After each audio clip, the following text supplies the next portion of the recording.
MP board के कक्षा 11वीं के सभी विद्यार्थी ध्यान दें। आज की इस क्लास में वार्षिक परीक्षा का आपका जो रसायन का पेपर होने वाला है, 18 फरवरी के दिन आपका रसायन शास्त्र का पेपर रहेगा। तो उसमें किस तरह के आपके प्रश्न रहेंगे, आज की इस वीडियो में हम कंप्लीट करेंगे। 70 अंक का पेपर है आपका। 65 अंक की यदि चाहिए तो पूरा प्रश्न पत्र यहाँ पे आप कंप्लीट करें। तो बिना किसी देरी के चलिए पहला प्रश्न कंप्लीट करेंगे, जिसमें आपको सही विकल्प चुनिए। तो पहला है एक आदर्श गैस के समतापी प्रसार में। तो एक आदर्श गैस के समतापी प्रसार में क्या रहता है, ये आपका बी नंबर वाला यहाँ पे सही आंसर रहेगा। तो इसका आंसर है ये बी वाला, डेल ई बराबर 0। दूसरा है फ्रीडल क्रॉफ्ट अभिक्रिया में उत्प्रेरक प्रयुक्त होता है। तो फ्रीडल क्रॉफ्ट अभिक्रिया में उत्प्रेरक निर्जल AlCl3 के रूप में प्रयुक्त होता है। तीसरा है आपका 10 मोल जल होता है। तो 10 मोल जल कितना होता है, 180 ग्राम। अगला है अत्यधिक विद्युत ऋणी तत्व के आखिरी कक्ष की इलेक्ट्रॉनिक संरचना NS2NP5 होता है। अगला है NTP पर 0.1 मोल गैस का आयतन होगा, तो 22.4 होगा। और छठा है आधुनिक आवर्त सारणी में कितने वर्ग होते हैं। तो आधुनिक आवर्त सारणी में 18 वर्ग होते हैं। अब यहाँ से इंग्लिश मीडियम वाले बच्चों के लिए हम कंप्लीट करेंगे। तो पहले का बी और दूसरे का ए रहेगा, और यहाँ से तीसरे का डी, चौथे का सी, पांचवे का ए और छठे का डी रहेगा।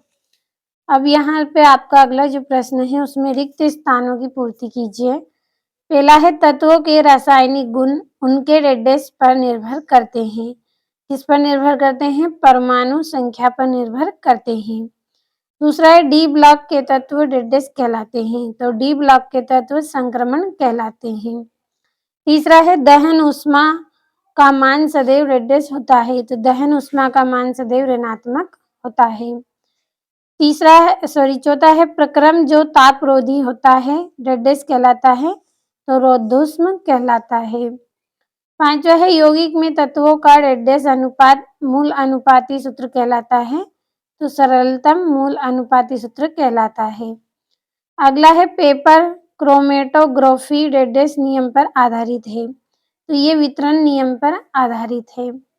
यहाँ से इंग्लिश मीडियम वाले बच्चे आप भी स्क्रीनशॉट के माध्यम से इनको कंप्लीट करें। तीसरा प्रश्न है सही जोड़ी बनाइए। पहली है BeCl2 की संरचना, इसकी जोड़ी रहेगी रैखिक। दूसरा है NH3 की संरचना, तो इसकी जोड़ी रहेगी त्रिकोणी। तीसरा है बंद क्रम, तो इसका रहेगा 1/2 Nb-Na।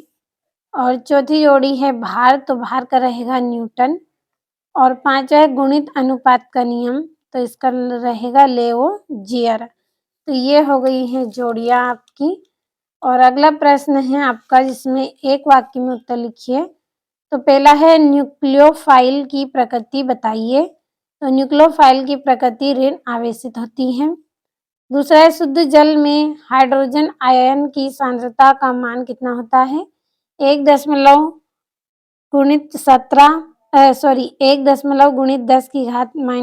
होता है।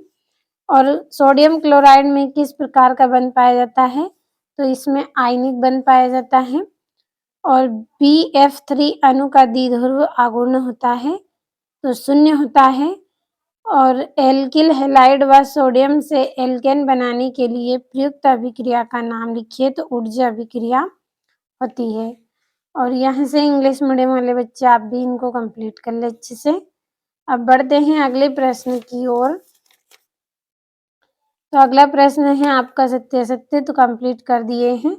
स्क्रीनशॉट लीजिए जल्दी से और आप पढ़ लीजिएगा सभी को।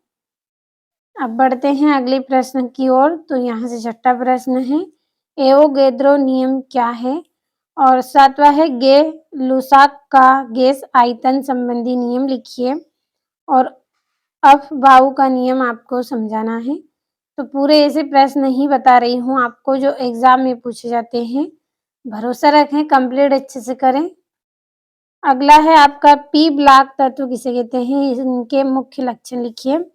10वां हाइड्रोजन बंध से क्या समझते हैं और हेनरी का नियम समझाइए। 12वां है कार्बनिक यौगिक में कार्बन तथा हाइड्रोजन का परीक्षण किस प्रकार करते हैं, और ये यहाँ से कंप्लीट करें। और ये आपका 13वां है सजातीय श्रेणी किसे कहते हैं, इसकी विशेषता लिखिए। और लवण सेतु क्या है, इसके 2 कार्य आपको बताने हैं। और ये आपका 15वां है विद्युत रासायनिक श्रेणी के प्रमुख उपयोग लिखिए। और रेनविक प्रभाव तथा इलेक्ट्रोमैटिक प्रभाव में अंतर लिखना है आपको। और पेपर क्रोमेटोग्राफी के सिद्धांत को समझाना है। अब अगले प्रश्न की ओर बढ़ेंगे। 17वां है बेंजीन से प्राप्त कीजिए क्लोरोबेंजीन, नाइट्रोबेंजीन और टॉलुइन को आपको प्राप्त करना है। और 18वां है बोर सिद्धांत के मुख्य दोष क्या हैं। और डी ब्लॉगली की संकल्पना लिखनी है आपको। और स्थिर दाब व ताप पर सिद्ध कीजिए, तो ये यहाँ पे del G equal del H minus T del S आपको सिद्ध करना है। और यहाँ से ये इसका अथवा है। तो आज की इस क्लास में जितने भी प्रश्न मैंने आपको बताए हैं सभी के स्क्रीनशॉट आपने लिए होंगे, तो अच्छे से कंप्लीट करें।